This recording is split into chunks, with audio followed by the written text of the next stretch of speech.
I'm Christy McMillan. I'm the Director of Learning and Engagement. Unfortunately, my computer does not have a webcam, so you can't see me talking, but I put up a picture so that you could at least see who was talking at you. But I'm happy to see all of you. And I'm joined not by Doris Potash, but by Hilary. That is her picture, but not her name. I'll fix that, Hilary. Sorry about that. Who's our assistant curator. So today we are going to be having our first virtual discussion bound monthly book group. And the book that we've selected is Dancing with Merce Cunningham by Marianne Preger-Simon. Just a couple notes before we get started. When you joined today, you probably noticed that your microphones and video were muted by default. Some of you have turned on your video, and you're more than welcome to do that if you haven't already. Choose a quiet room and close the door.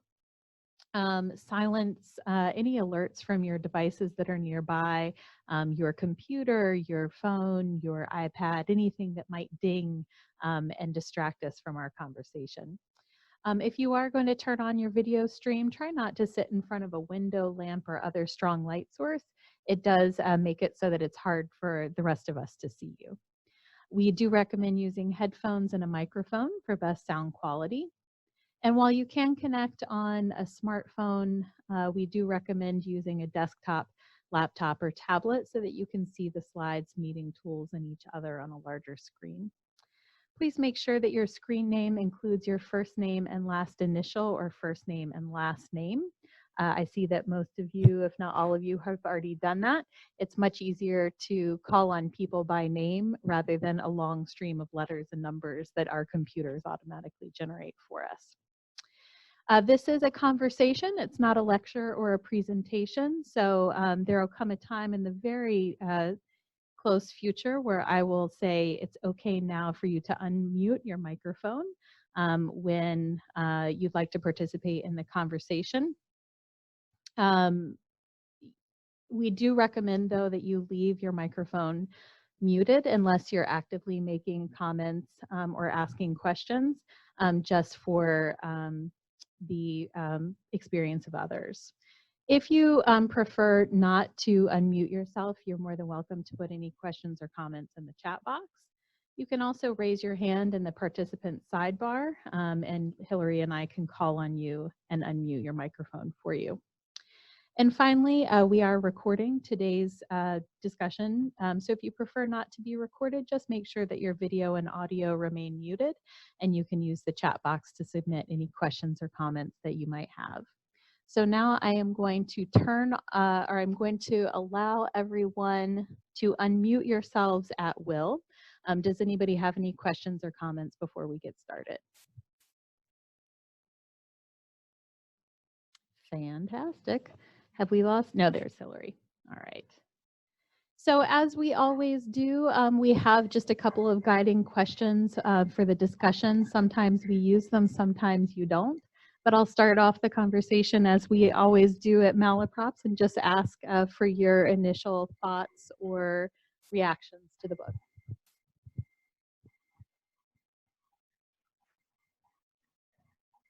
Feel free to unmute yourself. Well, I'll start. Sure, Kathy. I really enjoyed it. I think that the writing style, of course, isn't a, won't win a Pulitzer.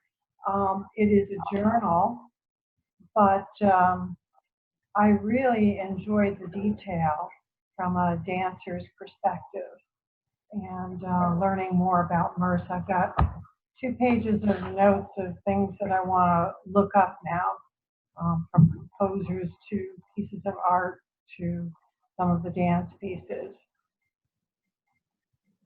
Are you a dancer, Kathy? Growing up, I did the ballet, tap, and jazz, and I loved it. And I had one summer. Okay, this is, very few people know this, and so. But I worked when I was about 17 as a can-can dancer at the amusement park that was near my home in Buffalo.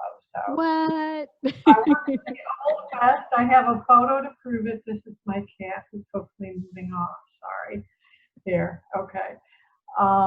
Yep. Yep. That's what I did. And it was a blast. So that was the extent of my dancing career. Thanks for sharing.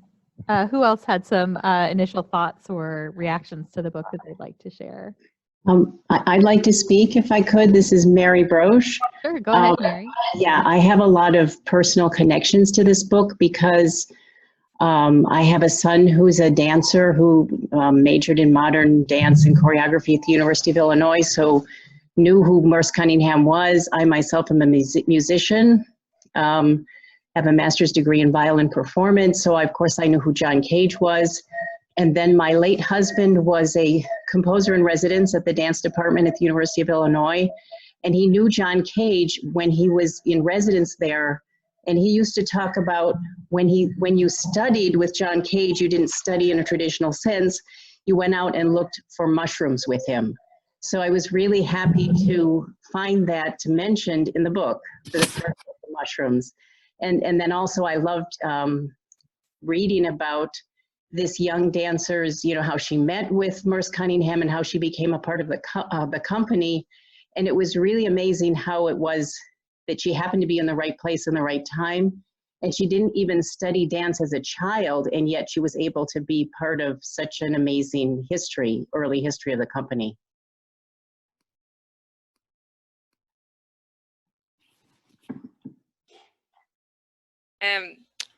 I also really enjoyed her very personal approach to sort of this history, and I have a background in dance. If any of you have sat in on my recent talks, you know that it's kind of one of my passions, both in terms of my personal activities and in my research activities. So it was really fun to get this inside view of Merce Cunningham and of Marianne Preger-Simon, because I just put together these exhibitions at the museum that feature works by Marianne Preger-Simon. Actually, the drawings I think are in the book, which is pretty cool. The ones that I have on view at the museum right now, which is pretty neat. And I was wondering about that, Hilary. So we yeah, have the John Cage and the Merce Cunningham in our collection, right? It wasn't all of those. I think I'm trying to find them in the book here real quick. There wasn't a credit line in the book, and I was wondering if those were our drawings. I leaned over while I was reading this to my partner. I said, "Hey, these are ours," and she doesn't give us credit, even though she gave them to us. But I thought that was, I guess she can use them however she wants. She was the one who drew them. There they are. Yeah, these are all actually in our collection, if you guys can see my screen holding the book up here on page 73. So that was kind of fun to see that those were important to her, because I felt that those images were kind of important to me and to our collection. But I really enjoyed, as a dancer, kind of her perspective of learning and working, and the experience of dancing in a particular style or technique, particularly one like Merce Cunningham's that is so unique and different from a lot of different forms of modern dance. Yeah, I agree with that, with what you were saying. I, of course, knew who Cunningham was and John Cage and all the artists that work with him, but I had no real concept of how different the dance was. So that was very enlightening to understand that. I'll also say that before this book even came out, I had read some reviews, or when it came out, before I had read it, I'd read some reviews, and Merce Cunningham, if you know anything about him, is sort of famously known for being very tight-lipped, very,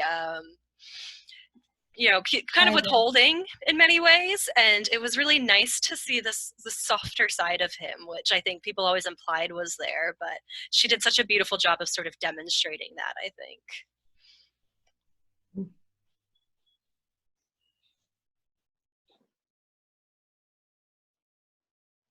Other thoughts? The end of his life in particular, I think that was very touching. And the tribute that she wrote, which was, I guess that was the last time she saw him, when she spoke that tribute to him. Yeah. I had gone to see the film, and like a lot of you, I was really unfamiliar, and I was really taken by some of the dance I liked, and some I wasn't crazy about, I wasn't sure about. So I really wanted to read more about Merce Cunningham, and the book grabbed me right away because it took place in Paris, and my mom was born there, so it just like grabbed me, and I really enjoyed getting to know a little bit more about the dance and how it came to be. So gave me more appreciation. So that kind of touches on one of the questions that I have here, and let's maybe talk about that for a minute. I know some of you were able to join us at that screening of the Cunningham documentary that came out back in January, February, which if you haven't seen it, I highly recommend it. And some of you are familiar with Cunningham's work a little bit, but maybe some of you aren't. And so, you know, it's kind of interesting to read about dance in a static medium. I talked about this with sort of representing movement in art, but now we're reading about it in a written format. And so did anyone sort of feel that she did a good job of capturing the unique nature of Cunningham's choreography, or Yes. communicating that, and maybe talk about why, or some of the tools that she used that worked for you really well?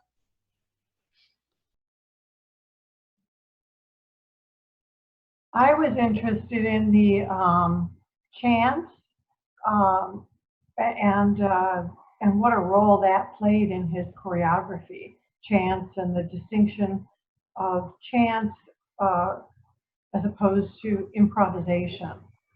And I found that to be fascinating. Yeah, I thought she did a nice job of sort of outlining her experience as a dancer with the chance operations, because that's kind of a hard concept to understand in some ways when, you know, you just kind of throw it out there. And it was something that both Cage and Cunningham worked with so extensively throughout the course of both of their careers. And I found it helpful to have her break down her own experience with it, which helped me understand it at a maybe more not simplified, but at least sort of more straightforward or experiential sort of fashion than maybe just reading about it at a theoretical level, which is how I often come across discussions of chance operations.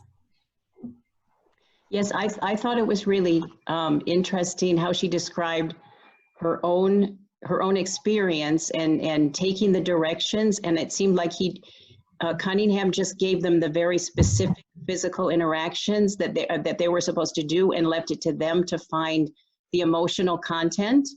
And then later, when another dancer was doing one of her parts, she was able to give them like a little clue about how to feel something, but yet she felt like Cunningham was brilliant in how he could just exactly precisely give them, you know, the physical thing, and then he used each unique dancer's way that they moved as part of creating his dance.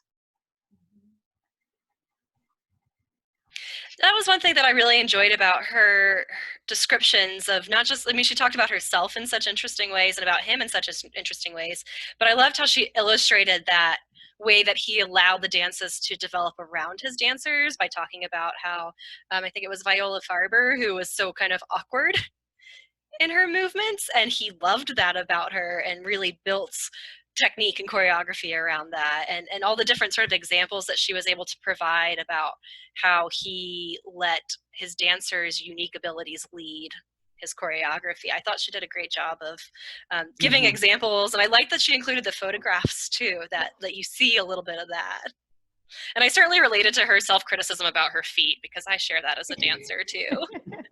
Yeah, that was cute. She couldn't point her toes. She even included a photograph. I know. I thought that was just adorable, and the whole way that she came to dance was because the doctor had told her that she had remarkably flexible feet. So it was almost like, you know, the whole reason that she came to dance in the first place, or was introduced to dance, wasn't actually true. You know, it was just, it got her in the right place at the right time.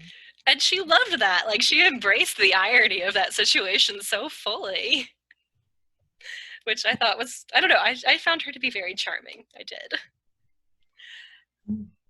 I was curious about how how Cage used I Ching in his dance choreography, how that would work. I was disappointed there wasn't more of an explanation of how that really happened. Do you have any idea? Yeah, so I know that both Cage and Cunningham used a lot of different approaches where they would build, and I think she does a little bit of outlining this, where they would sort of build their structures in which they would then sort of do the casting of the chance operations, so to speak. So they would give themselves a structure and say, all right, if I end up with this, this, and this, then it means that this, this, and this is going to happen. So I think the one that she described was flipping of coins. Right. But one thing I will say is that the Merce Cunningham Trust, the website that was set up following his death, and maybe a little bit before, I can't recall exactly, has really great resources on his writings about chance and about his technique and all of that. So if that's something that's really interesting to you, or anything kind of about Merce Cunningham, I would say start at the Trust, and it's just Merce, I think it's just cunninghamtrust.org or something like that. You can Google it easily. And there's tons and tons of resources about that work on that website, and maybe Christy can share that with the I'm gonna look for materials it now and that put she, it in the yeah. chat box. It's pretty easy to find. I saw the Merce Cunningham Trust website, so it does have a lot of material on it, including videos, some videos, which are great. Mm-hmm. Yeah, which is pretty neat. They're a great resource. Merce Cunningham did a great job of sort of setting up his legacy in advance. And the Trust is a big part of that. They're the ones who license a lot of his choreography and his technique.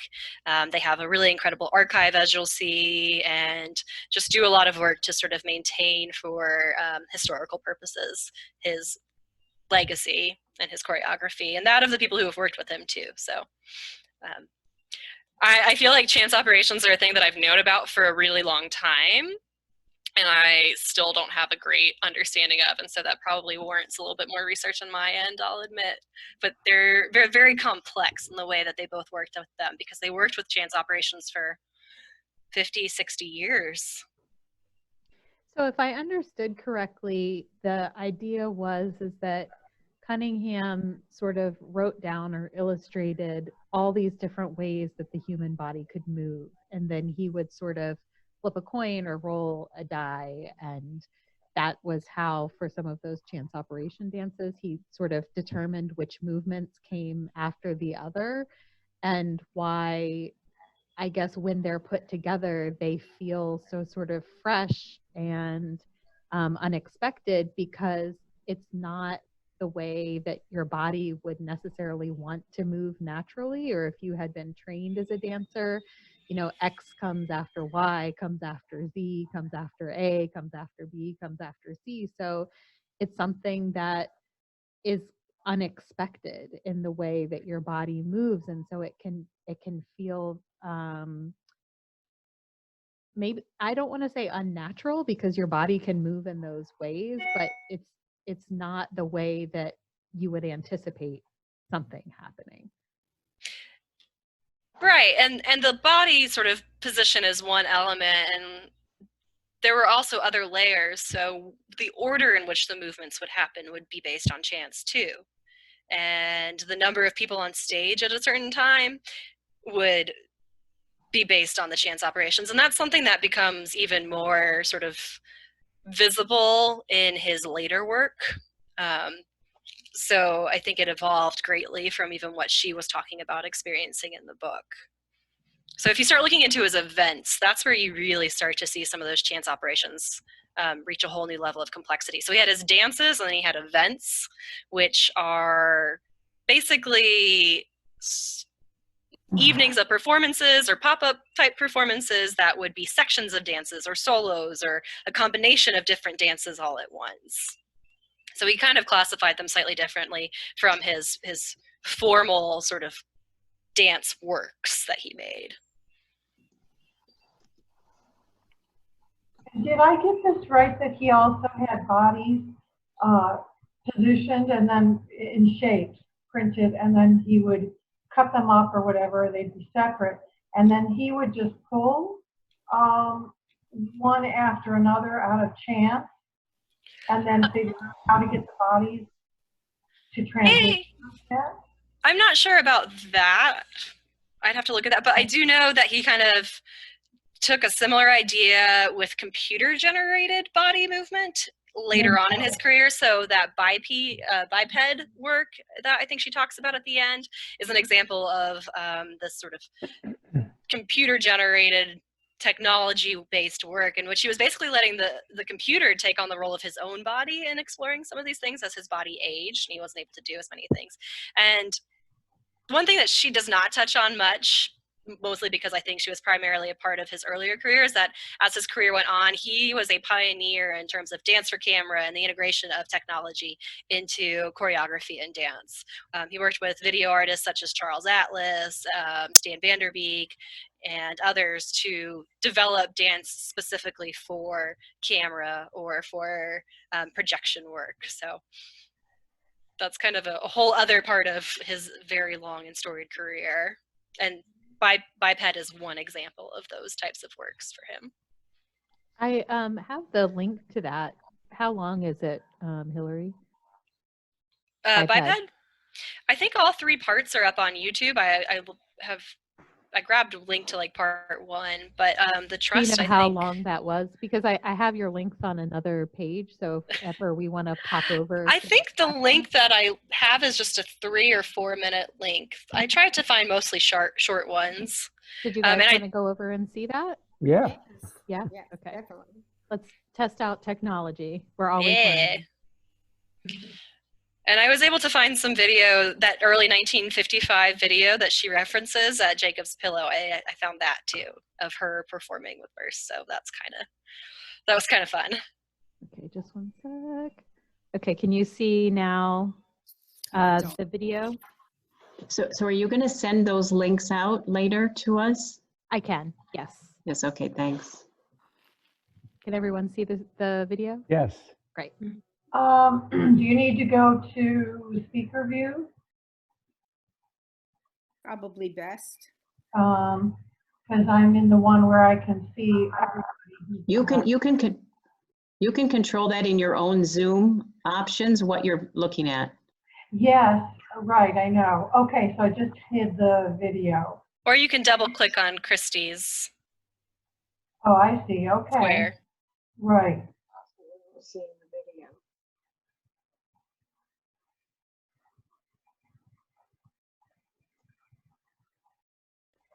I love these costumes. I know they're a far cry from the torn leotards that he was using in his other performance. It's true, but he has always had a bit of a penchant for the unitard or the monochromatic tight and Leo combo that becomes unitard-like. It's kind of a running joke in the dance world that you're doing a Merce Cunningham thing if you wear a leotard or a unitard. And yet they did one with a dress on that she was all excited about. Yeah, which I think is a nice reference back to sort of maybe his, or an homage of sorts to his time with Martha Graham.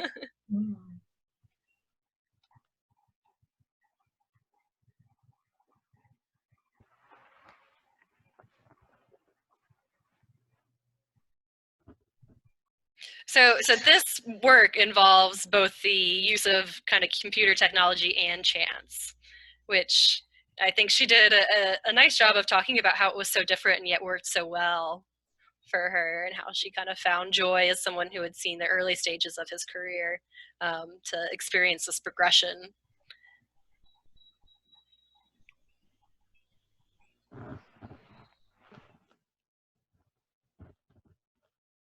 Are all the nuances of their movement not being in synchrony, are those choreographed? They probably were. Okay. Mm-hmm. Because timing is a key element of Cunningham's work. He trained them without music often, and so they had to learn how to be extremely precise in their timing. Like, that's a really important part of choreography. And so I am sure that movement that you saw that was slightly out of sync between dancers was probably very precise, because again, like, improvisation was not a part of his working format. So, and many sort of formal discussions of his work talk about the specificity of timing. I think Marianne even said that a lot of the time in stillness, people said, was it hard being still? And she said that most of the time they were counting, Yeah. that the dancers were counting. Yeah, and if you're working with another person or other people without music, it becomes a thing where you do have to kind of find a way to count and listen to breath and find these other ways of indicating movement and change that normally you would rely on music to give to you. And it becomes a whole different level of sort of synchronicity with those around you. It takes a lot of practice, but if you've danced with other people before regularly, you start to find that it comes a little bit more naturally and it becomes ingrained in your working process.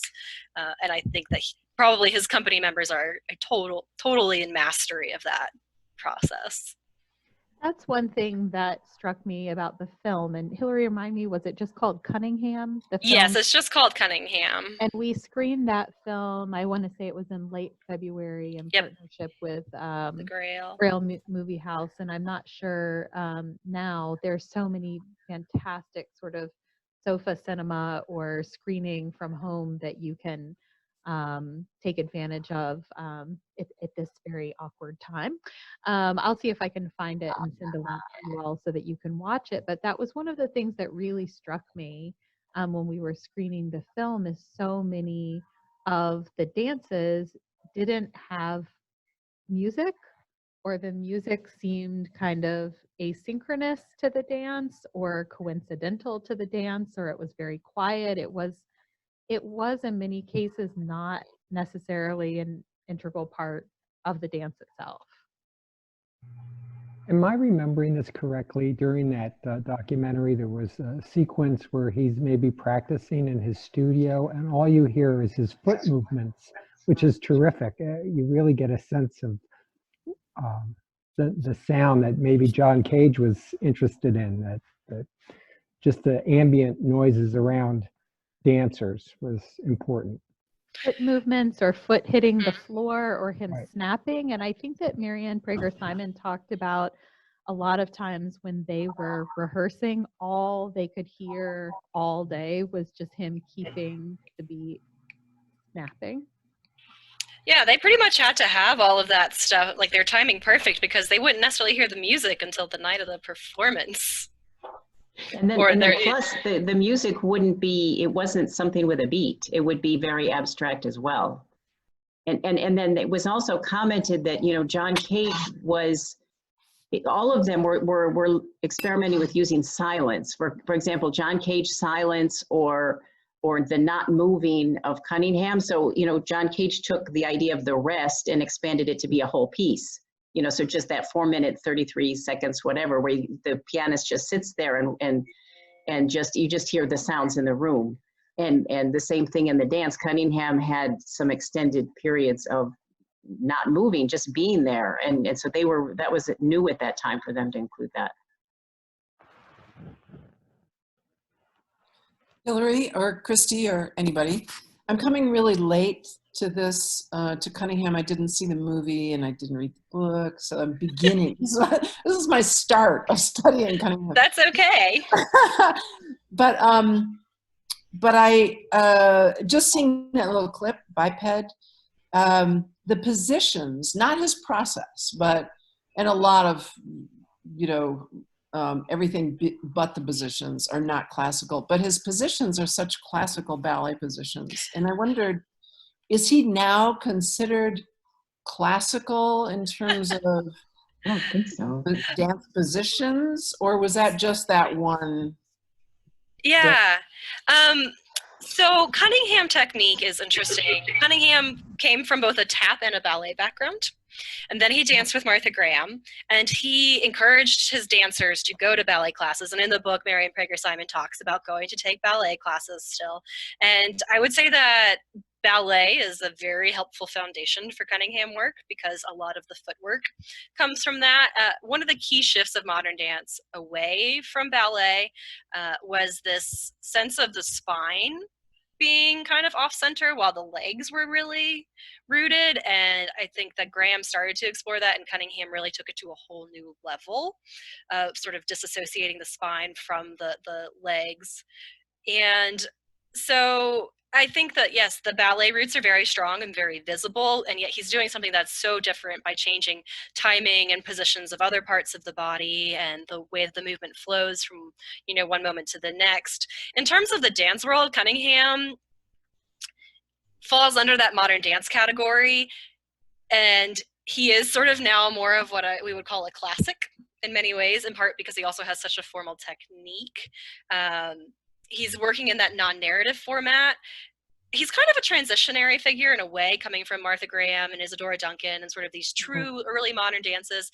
And he's preceding sort of postmodern dance in the Judson Dance Theater in New York in the 1960s with Simone Forti and Yvonne Rainier and Steve Paxton.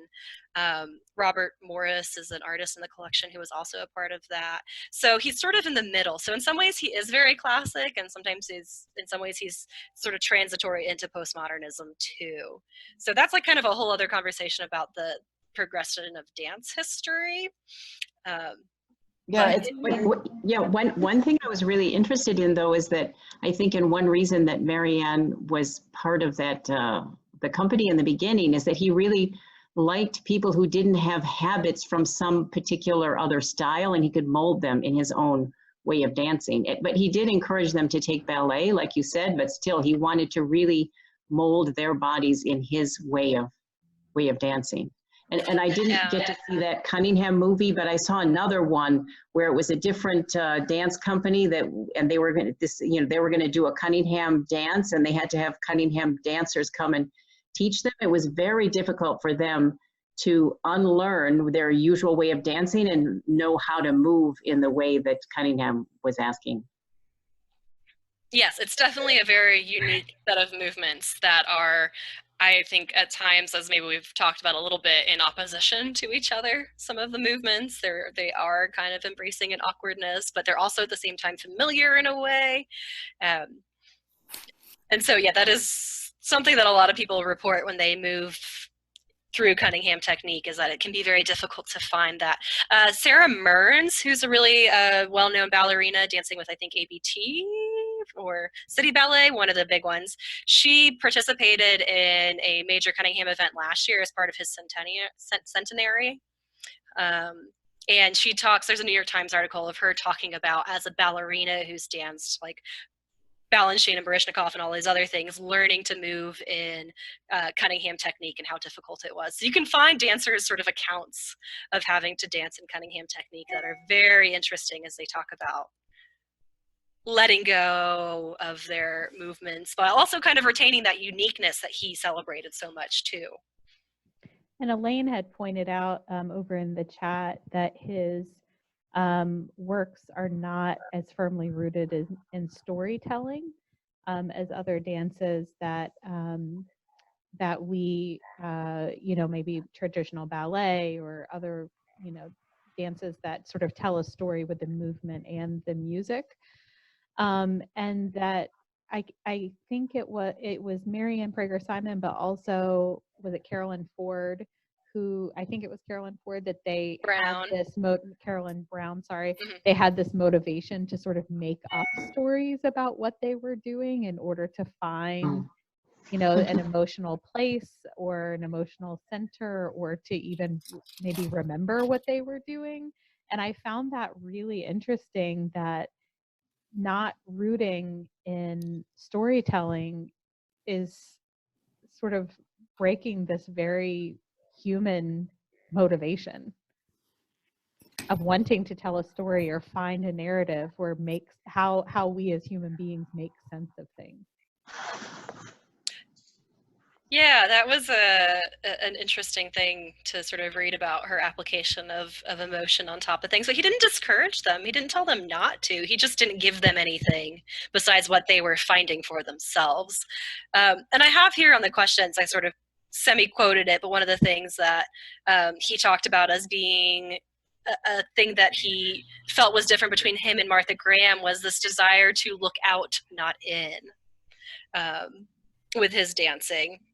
And I think maybe that gets at some of that non-narrative interest, because Graham's dances are extremely narrative. He was coming from this sort of the big flowy dresses and the grand narrative, big storytelling rooted in myth and mythology and history and all these other things, and going to and Lamentation, which you think of, if you've seen that picture of the of Martha Graham by Barbara Morgan, that's in our collection and up in this exhibition at the museum right now. It's very emotional. You're like, that moment of being inside herself is so visible. And for him, he kind of let go of all of that and had this idea of looking out, which I thought was really interesting, to think about this idea of generating something from around you. And the warm up as well, it wasn't typical on the floor. They would start by standing for most of the class because of that outward expression. Yeah. Yeah, modern dance loves to like root you into the ground a lot of times. It's true. Many modern dance classes start with you like laying in the big X on the floor, with lots of like, let the floor support you, lift you up. And he definitely defied that. And one of the things that I included a link to that we'll send around is to a Cunningham technique class that he narrates. It's from like the 1980s or something, and it talks about all the different movements and why they're done in a technique class. So that might be something fun to watch. It's about 30 minutes. I watched through it and thought it was pretty interesting. You could even take it yourself in this era of classes online. Is that So what ahead of his time. he sort of walked us through the warm-up? There was, I think, a section, I don't know if it was named, and Hilary, you've got our book, that was after sort of her memoir, but before Alistair Duncan's essay, where she walked through what the warm-up was like. Is that what the video is that you shared with us? It's on page 167, I think.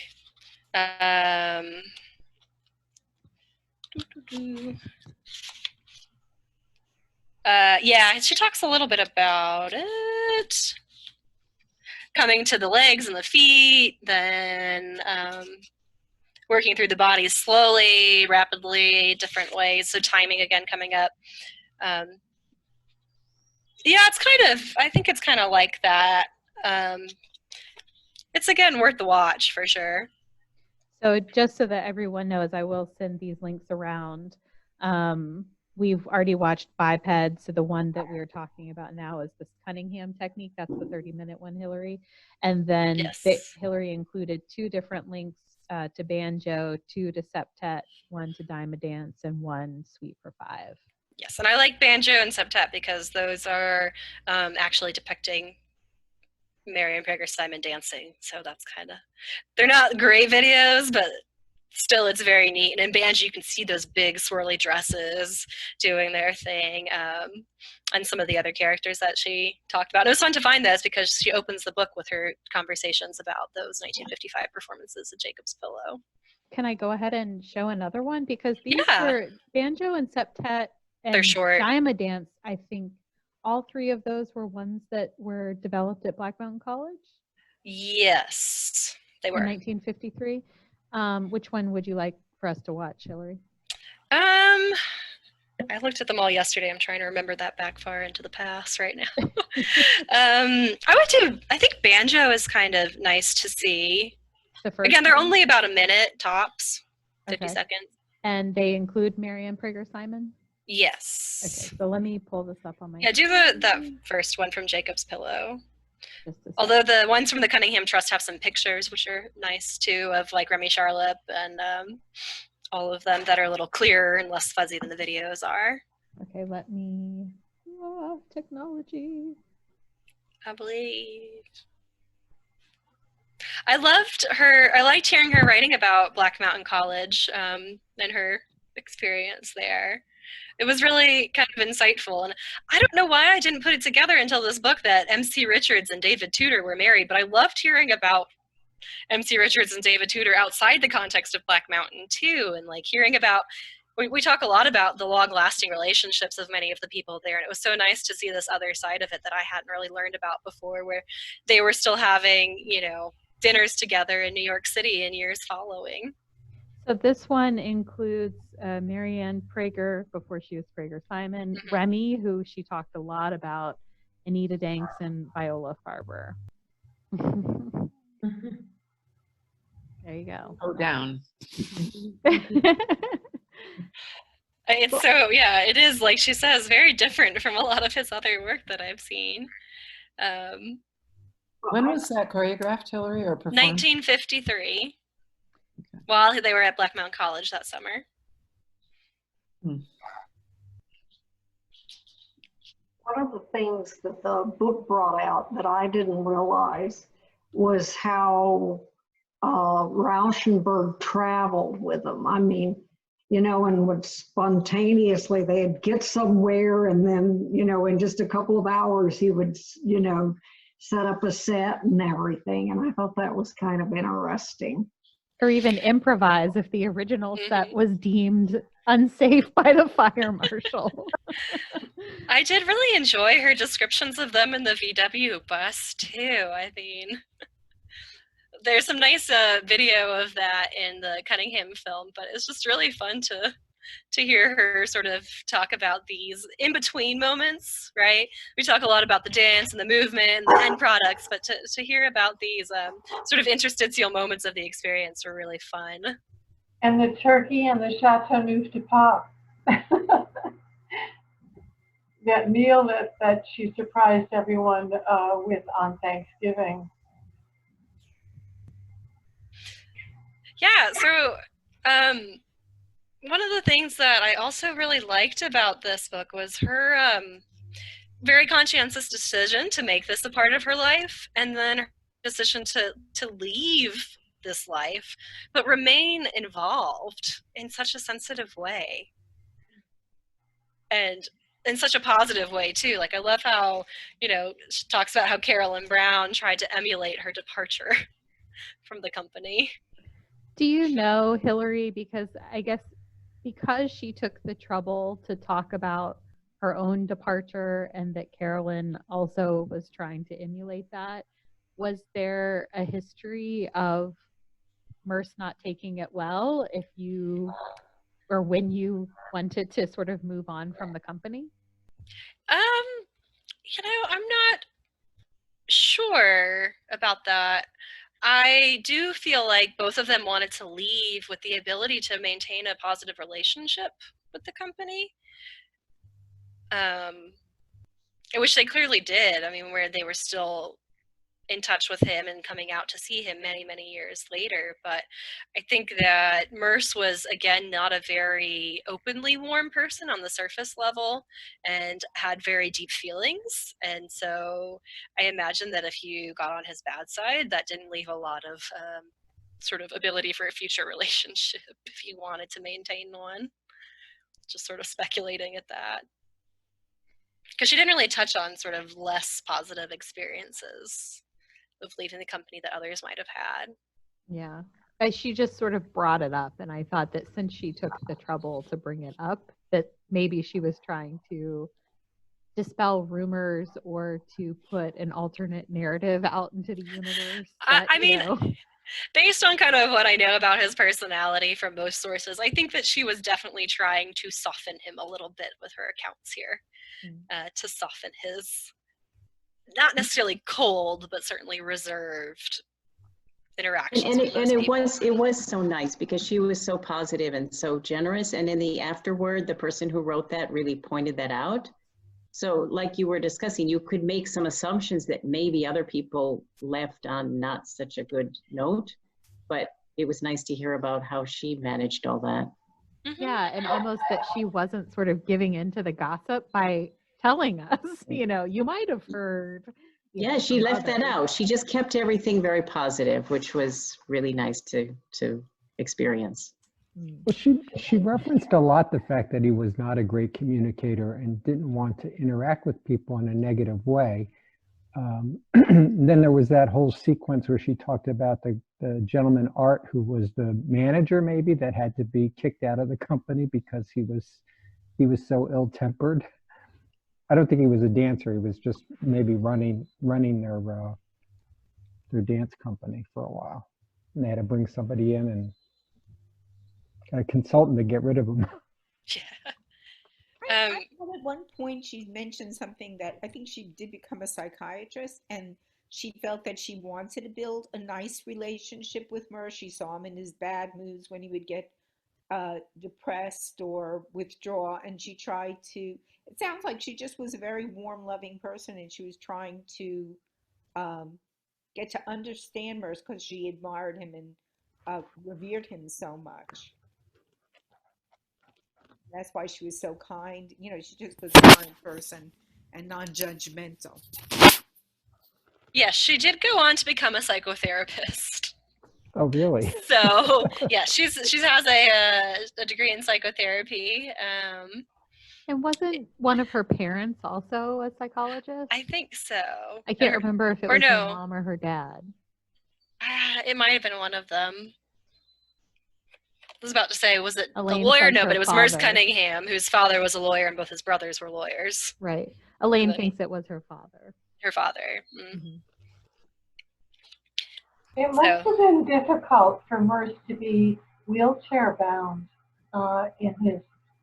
as he aged. Was there anything in the movie, I did not watch it, about, you know, his diminishing physical skills or abilities? Yes, he was wheelchair bound. And that was part of where the technology explorations came in. Like I mentioned earlier, that's a way in which he was able to continue choreographing, was through using the computer to be his body, which I think is fascinating. He also made 2 pieces in the last 2 years of his life, I want to say, in which he was in his wheelchair and did sort of a wheelchair-based piece.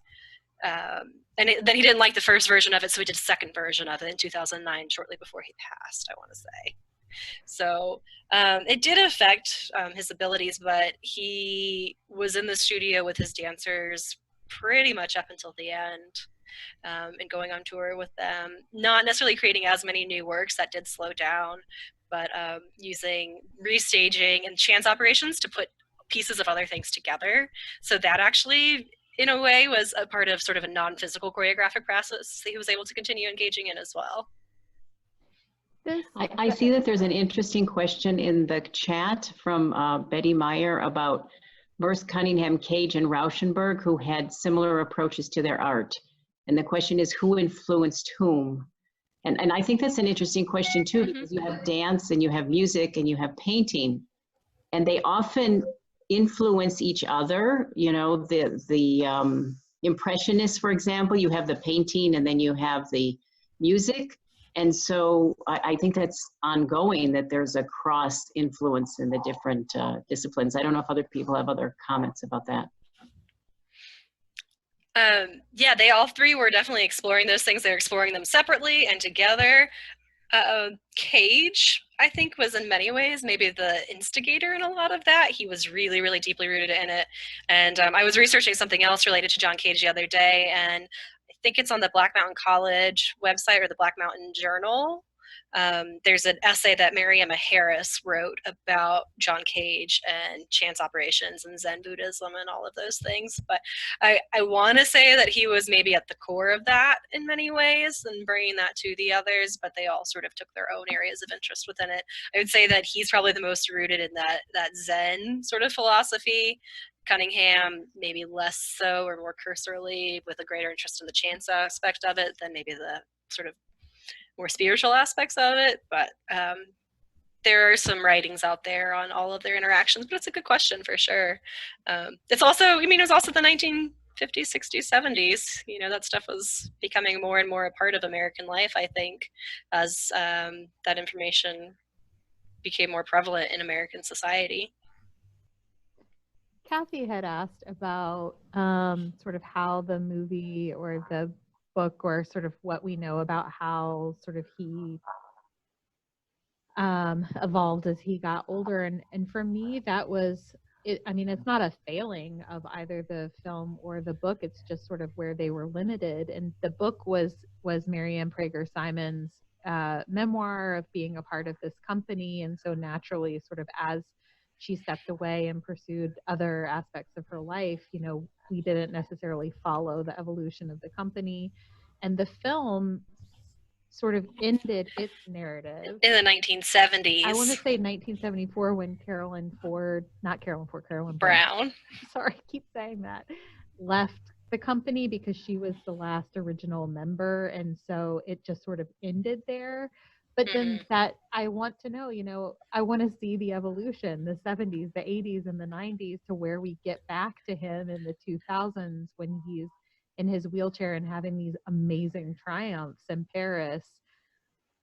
That's just sort of a blank spot for me. Well, so some places that you can go to learn more about that are going to be the Trust, and then the Walker Art Center has his costume and set archives, and they have some pretty incredible resources.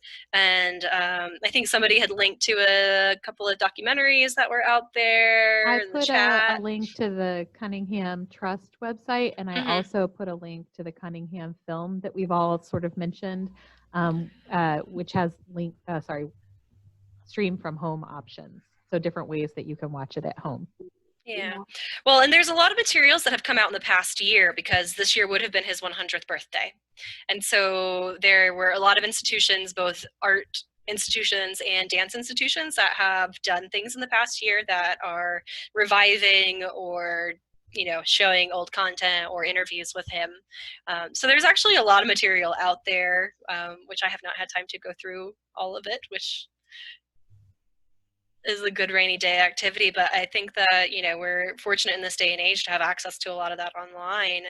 And there are a lot of really fantastic interviews. Just because he was kind of not the warmest of people, he still gave a lot of interviews and talked a lot about things. And I think The Walker has a pretty good set of videos that go throughout his entire life. They also hosted one of his final performances too. But yeah, incredible materials at the Walker. And they produced a large catalog in 2016, 2017 called Common Time. And I think there's a copy of it in the museum bookstore or museum store if you want to order something to have it dropped off your house or whatever we're doing, shipped out from the museum. So I'll go and find it. yeah, I have a copy of it over on the shelf over here at my house, but also a good resource. But yeah, it takes a little bit more searching, I think, right now, and particularly in the context of our collection when we focus a lot on his early career around Black Mountain, to get into some of that later work that he was doing. We have about 5 minutes left. I was wondering if we could get to Hilary's question 6 about Black Mountain College. Several chapters include information about Black Mountain College. Did you learn anything new about BMC from the author's insights and recollection? Bringing it back home to the mountains in the last 5 minutes. Well, she talked about the bus ride, didn't she? Or the train ride? Going down and taking 33 hours or something. I'm sure I'm getting the numbers wrong. And that she stood up and she turned around to sit in the seat the other way because she was so stiff, and it didn't work. But she tried to put her belly on the seat.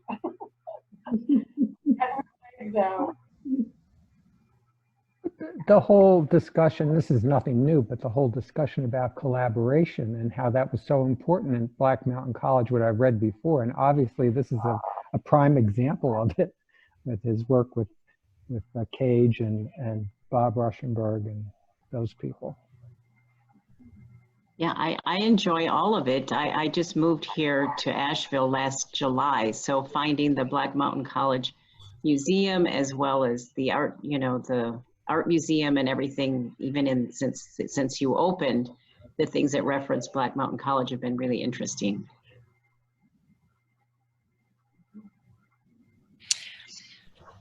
I feel like she did kind of a nice job of capturing both like sort of the reception of their work there too.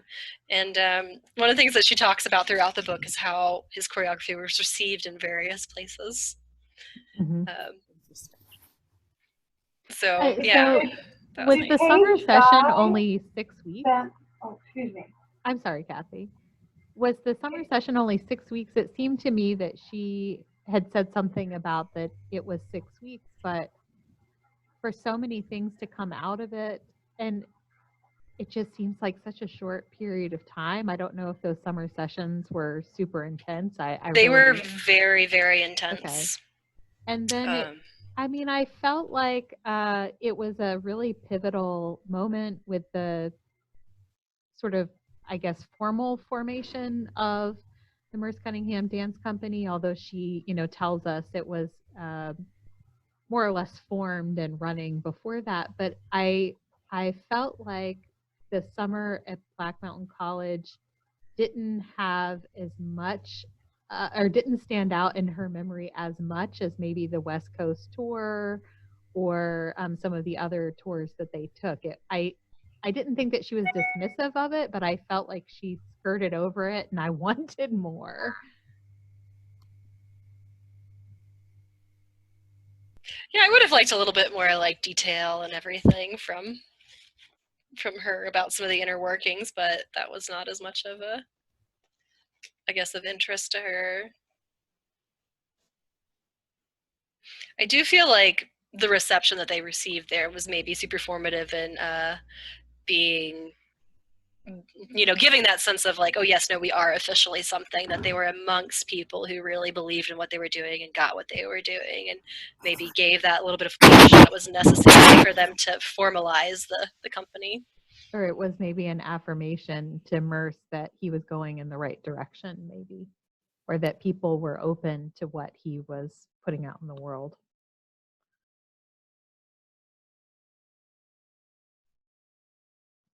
Any other last questions, thoughts, comments before we sign off?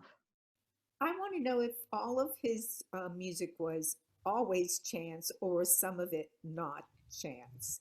John That Cage? the banjo one did not look like chance. I think that's a very rare example where he used an existing score. That and Septet has the Satie score. And I think it was primarily something that was earlier in his career and he moved away from it. So there are very few examples in which it was a an existing score that he then pulled in. I think there were some things that used less, didn't use chance operations as much. And it depended on who he was working with as the composer too. Some of the composers were more deeply rooted. Sometimes the only element of chance was that they wrote the work, the music, and then put it on top, while some actually used chance operations in their composition of the music. Thank you. Marianne's 20s were certainly just incredible. I From know. Paris to New York, and with Merce and all of the other artists that were doing such, explosive things at that time. That's one of the things I loved was her, like, all the names that she was listing. I was like, oh my goodness, man, you just like hung out with everybody. Yeah. Yeah, it was a pretty connected, informative time in the art world, and in many ways across mediums, right? I'm using art world not just in terms of painting, drawing, whatever, but in terms of music and dance and theater and art. Right, that interdisciplinarity is, I think of Merce Cunningham Dance Company as one of the sort of exemplary, just people in this idea of interdisciplinarity being a thing, right? He did it so well. He somehow knew how to bring those different forces together to create really amazing stuff that in turn influenced a lot of other people, even today. Mm-hmm. All right. Well, it's 1:01, as always happens with our book discussion group. The time flies by. I'd like to thank everyone for joining us today and adding to the conversation. Thank you so much to Hilary, our assistant curator, not only for leading the discussion, but for choosing this book. She knew it was a recent publication and that it was perfectly timed to coincide with the exhibitions that she's curating that are now on view at the museum and that you'll be able to see when we reopen. So thank you, Hilary. Yes. Our Thanks for joining. Our book next month is called Why Your 5-Year-Old Could Not Have Painted That. And will be moderated. I see Barbara Pressman already has her copy. It's my mom. She's holding it up. My mom, who is on this call right now, I bought this book for Christmas for my mom probably 3 or 4 years ago, so I know she has a copy of it. So Linda, you'll have to pull it out and read it and join us. But I will send information about that book, of course, in my monthly email. It is already posted on our website if you would like to read a little bit more about it and order your copy. Of course, you can always order from any of the booksellers that you normally do. Our friends at Malaprops, who are our partners in this book discussion group, have the book as well. And if you are a Buncombe County resident, they will deliver it right to your home. They do deliveries 2 times a week. Also, we'll mail it out. So thanks again for joining us, everyone. It was really great to see you, to see your faces, and to hear your feedback, and to keep this community alive even while we're all sort of in our own little corners of it. So I look forward to seeing you guys next month. Thank you. Thank you. Thanks, everyone. This was fun. Appreciate it.